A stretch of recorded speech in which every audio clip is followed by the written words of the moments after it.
Salutare dragilor! Din nou Robert aici de la Lucifer Videographer. De data asta singur, Iasmina nu-i cu mine și vreau să vă prezint ultima comandă, ultima achiziție făcută. Am zis să-mi încerc norocul. Mi-am comandat un parbriz modelul Rally, cel care vine mult mai teșit așa în sus decât să vină spre tine. Are 45 de centimetri și 3 mm grosime. L-am comandat din Polonia, de pe motorcyclescreens.eu.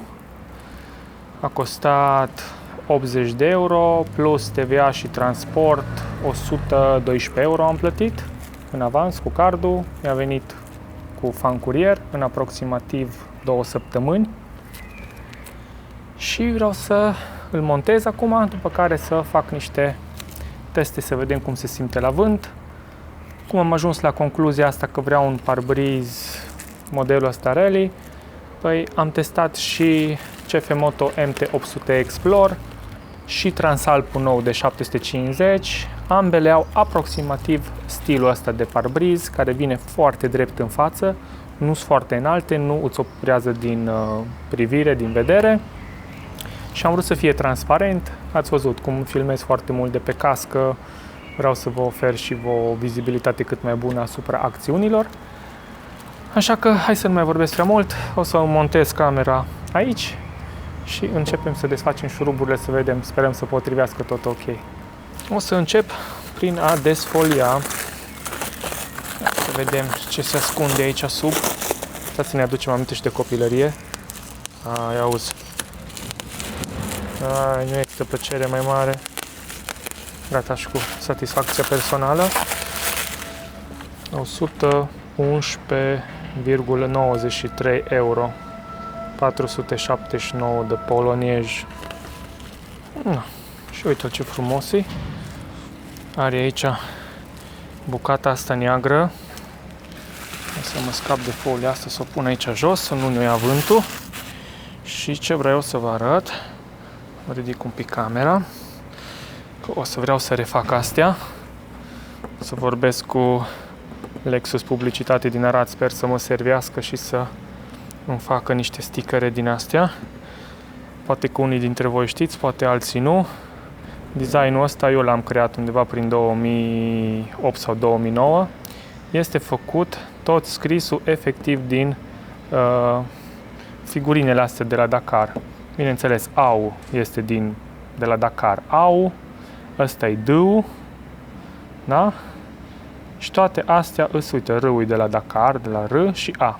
În rest, U e făcut din dinastia, S-ul e chestia asta de sus, da? L-ul tot așa e făcut din bucata asta și din asta, cred că. Bun, o să arate fain. Uitați cam aproximativ cum vine. Deci dacă ne uităm acum din față, încerc să mai ridic un pic camera, să vad în sus. Este un pic mai înalt decât aici, dacă ne uităm așa, decât ăsta. Da? E mai mic decât ăsta, dar e mai mare decât ăsta la alt. Doar că vine super teșit în sus și tot vântul o să-l arunce complet altfel. Interesant. Vedeți? Cât e diferența. Uite aici. Ce mult contează. Hai să continuăm cu șuruburile. Vreau să încep cu masca asta, să o scot. Am cumpărat de la Lidl ceva spray din ăla cu silicon. O să încerc să-i dau un pic de tratament din ăla, să vedem dacă își revine un pic. Și plus că vreau să am acces aici cu degetele în caz că trebuie să țin ceva la șuruburi când le înșurubez de șurubez. Așa că să începem.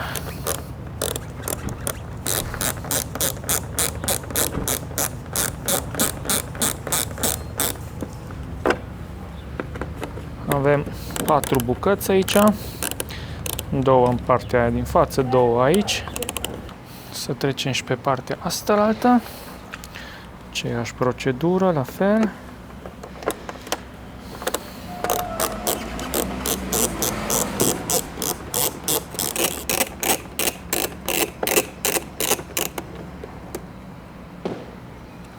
Bun. ghidon. Îndreptăm ghidonul. Avem aici urechile astea care trebuie să iasă. La fel și în partea asta la altă. Atât, acolo mai agățat un pic colțul ăla. Și aici, gata.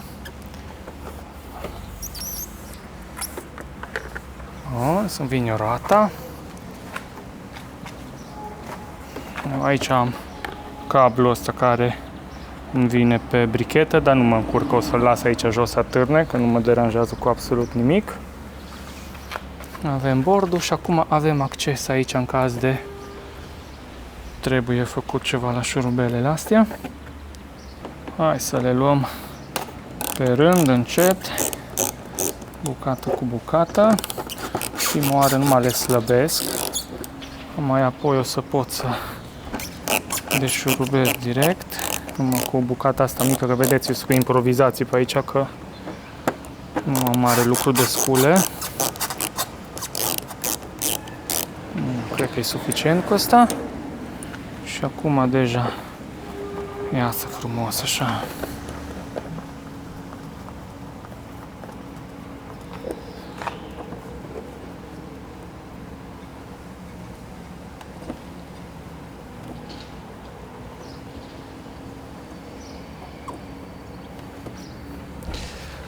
Bun, șuruburile să afară. Facem colecție aici lângă astea. Și acum trebuie să vedem că aici există cauciucurile alea, bucșele alea de gumă de pe care trebuie să iasă una bucată. Să vedem aici în interior.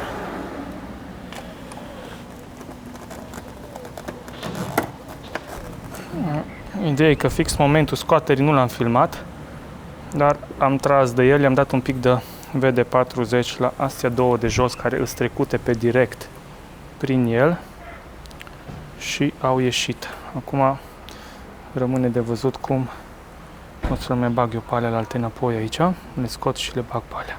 Acum văd că din păcate gumița asta de aici îmi e ruptă și abia să mai ține. Am simțit eu că îmi flamba un pic aici colțul ăsta. Vedem cum reușesc să-l fac, să-l montez așa și eventual o să caut din astea undeva dacă găsesc. Vedem cum o să fie.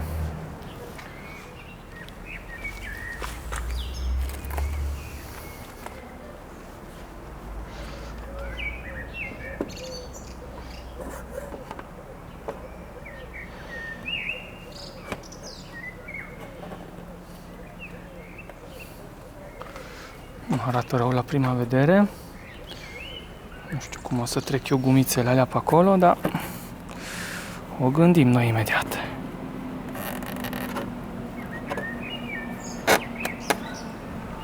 Da, am și rămas în mână cu ăsta.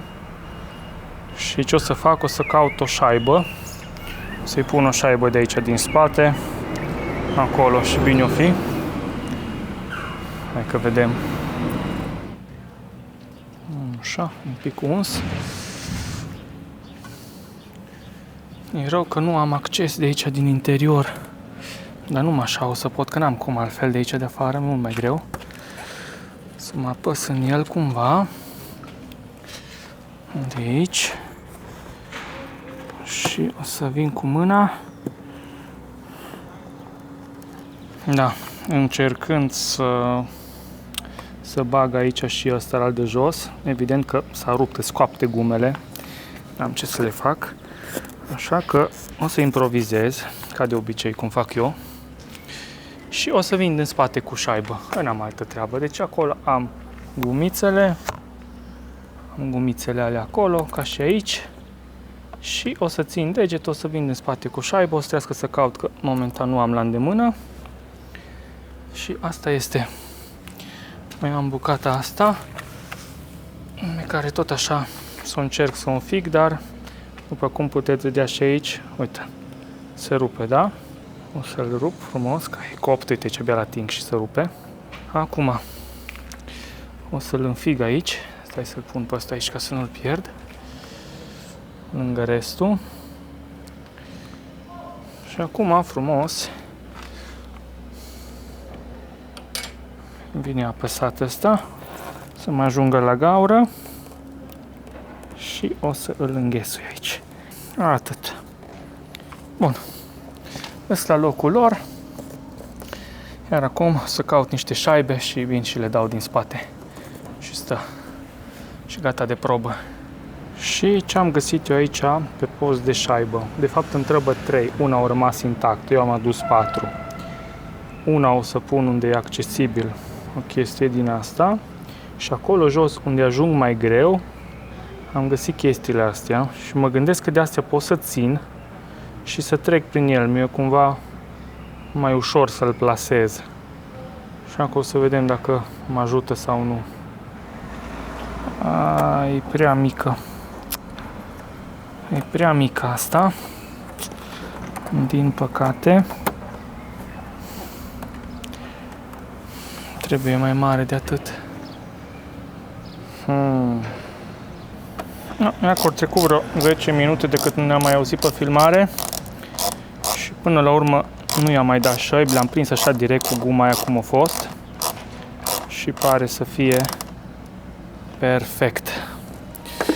După cum v-am zis, am spray-ul ăsta, ce zice silicone oil și îmi zice că îi pentru întreținere, cauciucuri și plastic. Așa că o să dau imediat cu un șervețel pe astea de aici și să vedem dacă îl readucem la viață. Înainte să dau totul cu silicon, să nu mușcolesc și priza asta la 12V. O scot inițial afară și după aia o să-i dau peste tot. Am făcut o mică probă aici.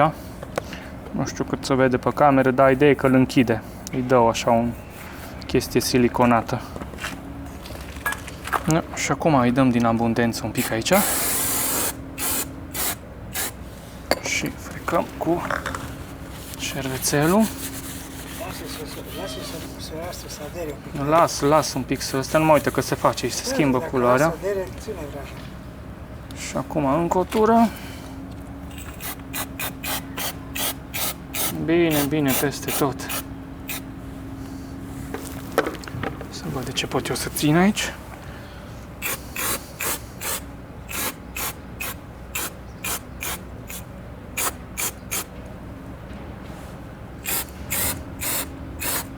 Mai ștergem un pic.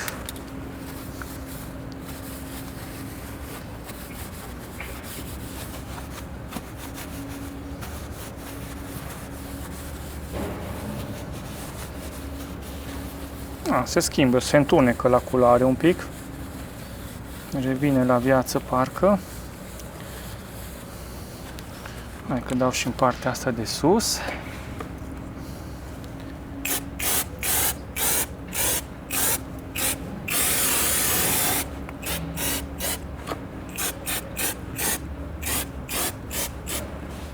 Mai frecăm un pic. Întindem bine.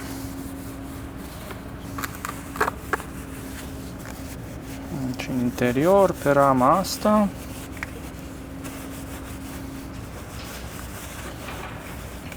Ideea e că e un pic mai bine decât a fost, nu e foarte mare lucru, cu siguranță există alte soluții mai bune.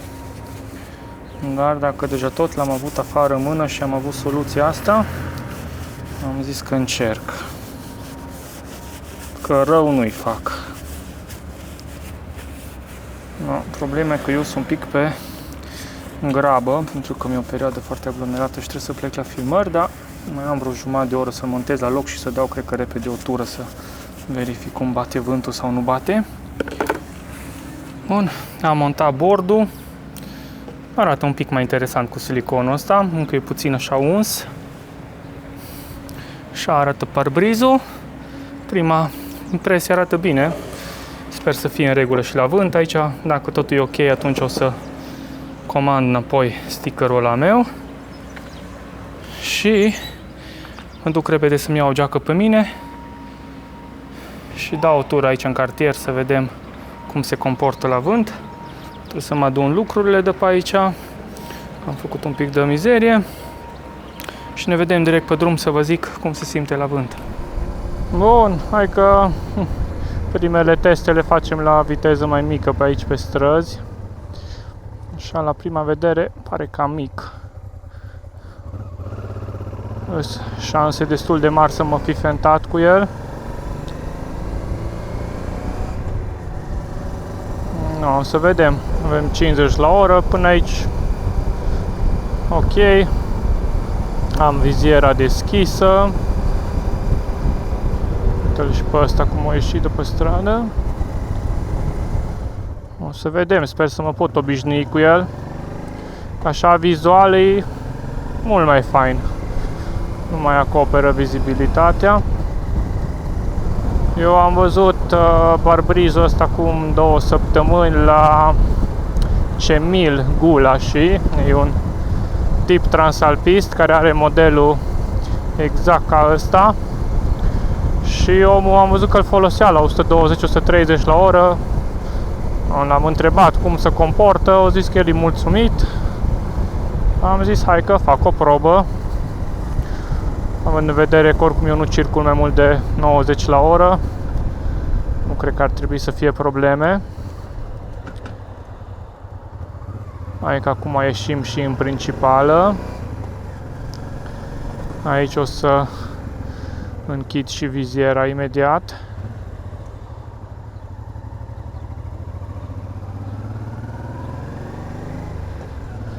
O să fac probe și cu ea închisă și cu ea deschisă.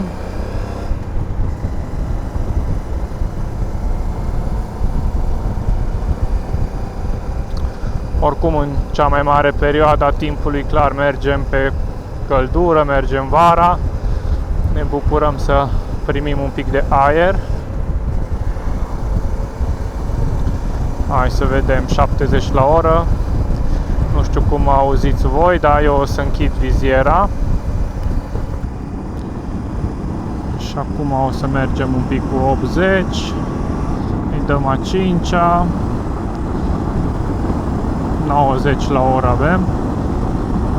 Și vântul îmi vine exact în cozoroc. Dacă stau cu capul lăsat în jos, nu mă deranjează.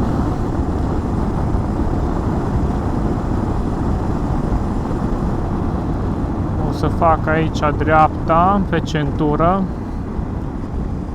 ca să pot să merg un pic mai tare și mai constant.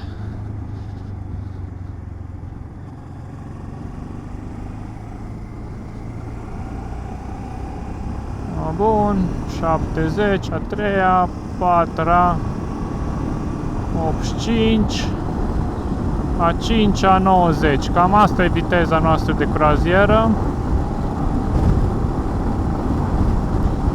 Cum zic, dacă las un pic capul în jos, îmi vine exact deasupra cozorocului, exact aici. Până aici, nu știu cum vedeți voi acum, până aici nu simt nimic. Iar undeva aici. Oricum nu-i chiar rău. Oricum ne pregătim pentru tura de Norvegia, unde o să avem primele 2-3 zile până acolo, unde o să mergem probabil cu 90, iar cam toată Norvegia trebuie să avem grijă la viteză. Nu cred că o să trecem de 70-80, și o să fie perfect. Hai să mai fac o probă cu viziera deschisă, să văd totuși cum s-aude sunetul, dacă vreau să mă ventilez.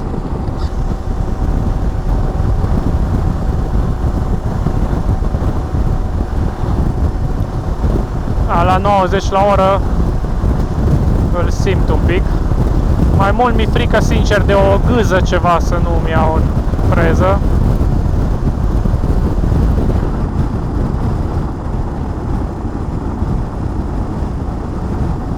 Hai, că o să vedem. Oricum, până plecăm mai fac câteva ture prin țară. Trebuie să ajungem la Ovi dacă ne mai privește, dacă ne mai primește. Să facem membrană la carburatoare, să schimb lanțul Cu ocazia aia, dacă schimb lanțul, am cumpărate toate piesele pentru basculă. M-aș bucura foarte tare să ne ajute să facem și treaba aia. Să-i schimb filtrul de aer, să-i schimb din nou uleiul și filtrul de ulei. Și cam asta e tot ce ar mai trebui să-i fac. Hai că aici mă întorc și mă duc înapoi.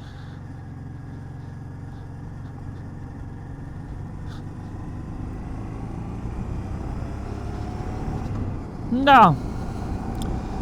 Bine, dragilor, ca de obicei vă mulțumesc frumos că m-ați urmărit și de această dată. Dacă credeți că a fost interesant acest episod, nu uitați să-mi dați un like, să-mi lăsați un coment cu părerea voastră despre orice, despre parbriz, despre ce o să urmeze, așa mai departe.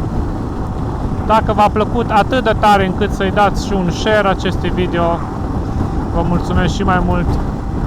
Nu uitați de 1 Euro Challenge for the new Transalp, pentru că clar la anul sau când o să avem bani suficienți o să vrem să schimbăm motorul. Noi încă sperăm să fie un Transalp nou, dar în același timp ne gândim foarte mult la o motocicletă care să aibă și tempomat și roți tubeless, iar Transalpul nou din păcate nu le are. Așa că rămâne de văzut ce-o fi. Până data viitoare, salutare și drumuri bune!